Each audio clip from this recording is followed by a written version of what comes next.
Lots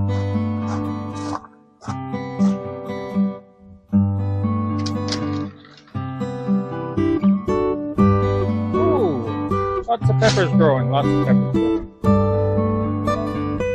It's 29 degrees in the greenhouse today. That's not too much. What are you guys doing hiding in the tomatoes? Get out of there. Out. There we are. Now, let's have a look at the tomatoes. See what we got here. Okay, lots of growth here. And through there. Looks like we're going to have to tidy up our trellises a little bit. These guys are really getting tall. We've got another whole string of them coming there. Look down here, look.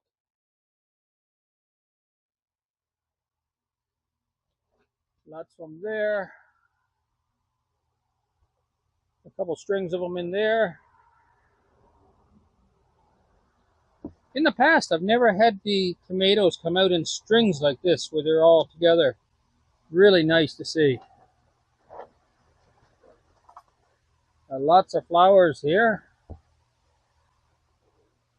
You know, I haven't seen a single bumblebee or anything in the greenhouse lately to do any pollinating. Here we are, we're into July, and I have yet to see a bee. That's unusual, though we have been seeing a dramatic decline in our bee population. So, we're going to have to take over their job a little bit here and just spread a little bit of pollen. Try to keep all of our plants and flowers happy. Pesticides are a big problem for our bees these days. In past years, when I did see the bees come into the greenhouse, they would often be here for a day or so, and then I'd find them curled up someplace and they were dead. So obviously they're getting into something that's poisonous to them in the area. Very sad.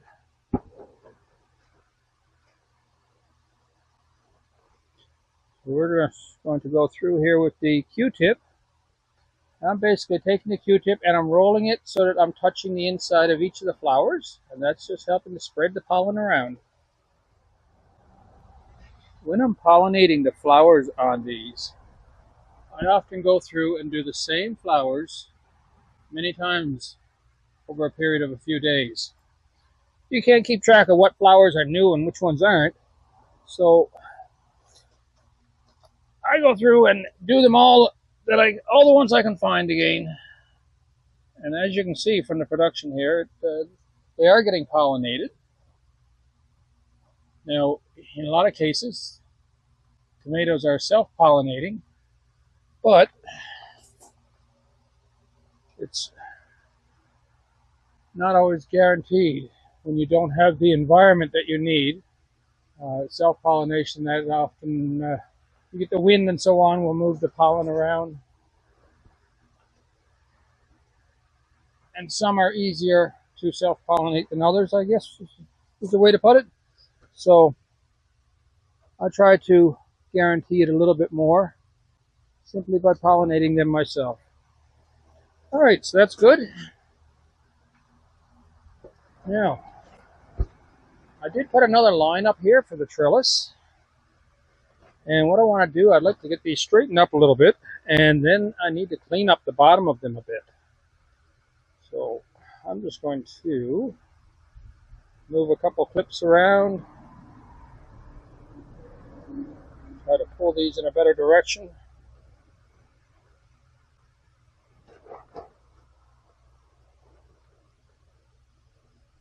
Oh, this clip is really fighting me here today. All right, I'm going to do a bit of trellising here because you're behind me most of the time while I'm at this, and then I'm going to come back. All right, we've got a lot of trellis lines on here now, trying to straighten these guys up. We need to know that we can push them to the sides like this here, and they'll still remain supported, so that we can later on get at all of the tomatoes which are growing in back. So we've got to be able to swing them around a little bit to see in through as well as to pollinate and to pick the tomatoes. Once these get a bit taller, we're going to start to curl the bottom and lower them down so they always stay at a nice working height for us. We tried that for our first time last year, and that worked really well. So now what I'm going to do, I'm going to take the scissors and I'm just going to reach in through here. Normally I prefer pinching these off, but some of these are fairly large branches in the bottom here. I'm just pinching some of them off, snipping some of them off. So down here toward the bottom of the plants, I just want it all cleaned up. I want to get rid of all of these little branches that are coming off. Those will eventually cause disease in the plant. We don't need those down there in the bottom like that. They're not doing anything beneficial. So we're getting rid of those. It's going to allow us to see in through here a lot better as well. We got some of these lower branches. I'm going to use scissors on those because they're a little bit heavier and they're a bit on the tough side to try to pinch off. And sometimes it is hard to reach by hand. So I clean those up in there. Alright, so we've got this cleaned up very nicely in through here now. Everything's cleaned up well. We can see in through there, we can see what's going on. And we can see our tomatoes in the back there much easier than we could before. Things are trellised, so they're held up toward the ceiling more, and we're trying to keep them lined up straight over top of their net cup as much as possible, so we can do some nice tidy curls on those later. Let's have a look at our pepper plants. Lots of peppers starting. Got an awful lot of buds on these this year. We're not used to having so many buds or peppers on plants that are this small. Usually our pepper plants grow 3-4 feet high. But these are doing really well. Look at this one up here. We have 2, 4, 6, 8, 9. I'm counting 10 peppers on that one. We got 5, 6 on this one here. Must be a jalapeno over here. These are doing really well. Real well. Alright, I think we should go out in the garden and have a look out there, see how things are doing.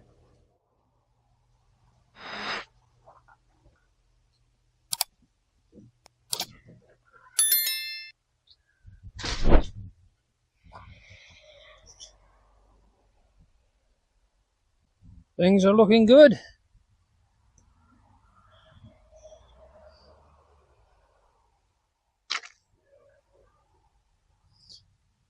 Okay, so our peas are coming up really nice. They're growing beautifully. Over here, alright, so we have the true leaves coming out now on our carrots.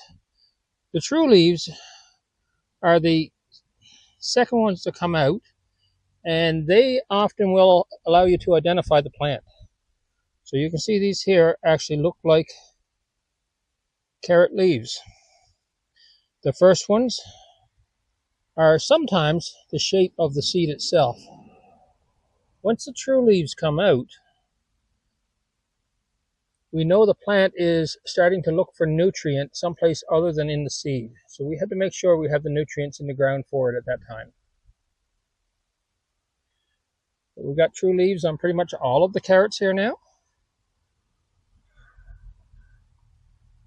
Now if we look at our other carrot bed over here, these carrots are much younger.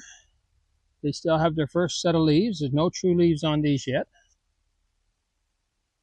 Sometimes at this point they're hard to identify exactly what type of plant they are. But once the true leaves come out, that helps us to identify the plant. Our onions, well, we need to do a little bit of weeding here again, but they're coming up quite nicely there now.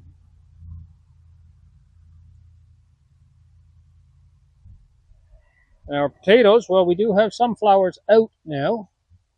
There are lots of buds on some of them here.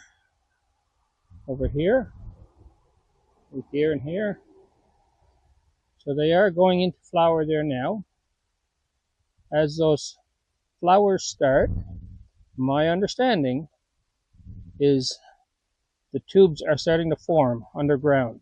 So they're starting to make potatoes.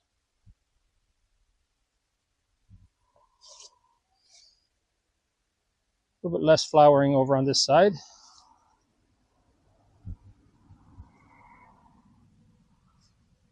Still think I'm going to give these a couple more days before I hill them in.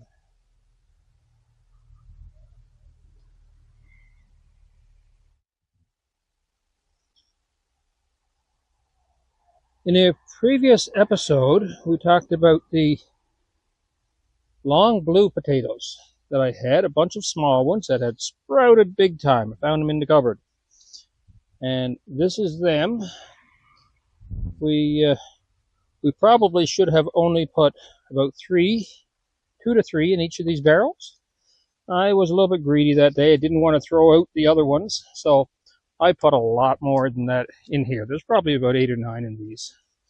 But as you can see, they're all growing. Got no flowers on them yet, but they're doing nice. Our zucchinis over here. We have 3 zucchinis on the go right now. So we'll get our first one down there. I've got it set on this piece of vinyl just to keep it out of the dirt. And we've got 2 more over here. This one here is a female. It's going to go in flower within the next couple of days. So when that flower opens, we'll get a little bit of pollen from one of the males, and we'll get that pollinated. We've got another female right there. I think that one down there may be a female. So we're going to get a few zucchinis out of those 2 plants.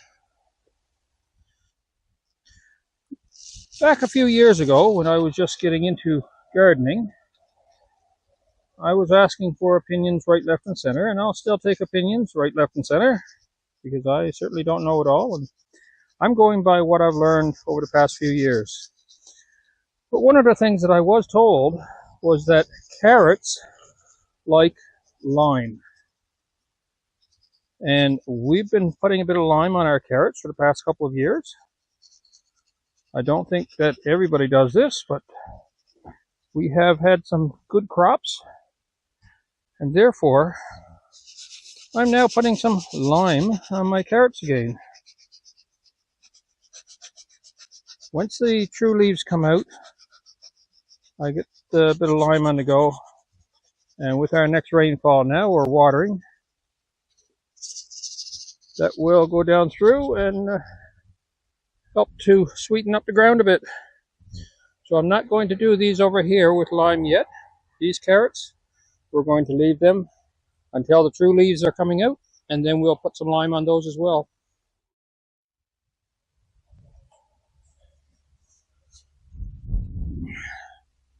Okay, let's get some of these weeds out of the onions. They're going to have to find somewhere else to live, or they're just not going to live. Pull those out, get them away from the onions here.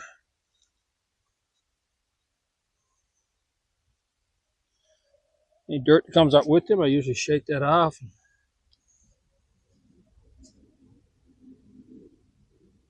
Make it a lot easier to see how the onions are doing too, rather than visually picking them out among all of the weeds.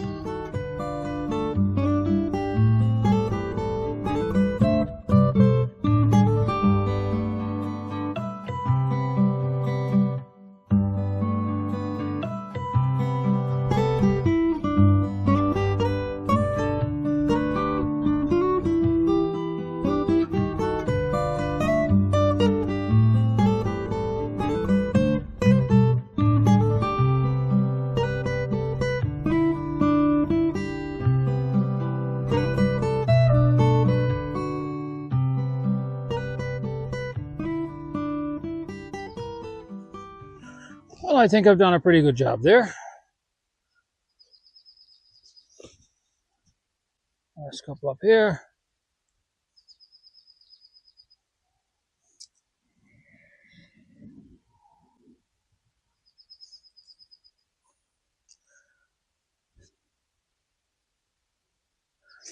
That looks a lot better. All right, we're going to get that covered back up. Don't know if I really need the netting on it now, but I'm going to cover it up anyway because I have had a couple little nuisances around between the crows and the cats.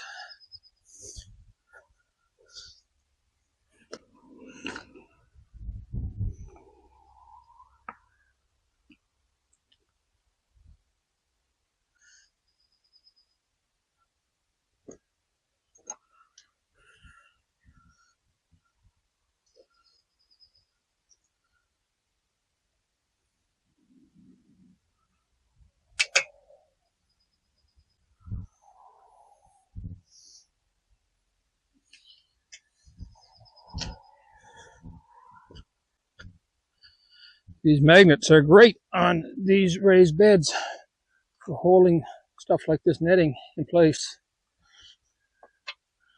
Really works well.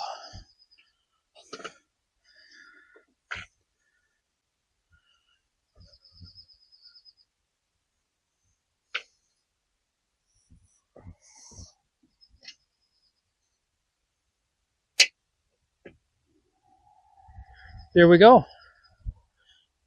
We're going to leave that like that. We're going to head back over to the greenhouse.